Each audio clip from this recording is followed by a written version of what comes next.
Hi guys, welcome back to my YouTube channel. Please watch the full video, hit that like button and do not forget to subscribe my YouTube channel. Let's get started.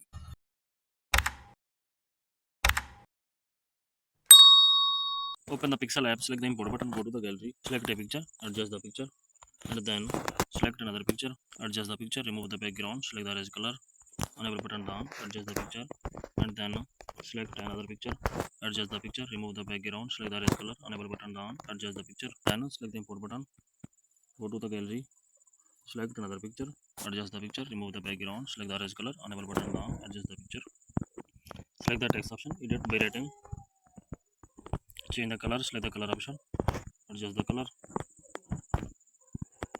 select the stroke button, enable button down, adjust the color, select the font option, adjust the font. Please like the video and subscribe the channel.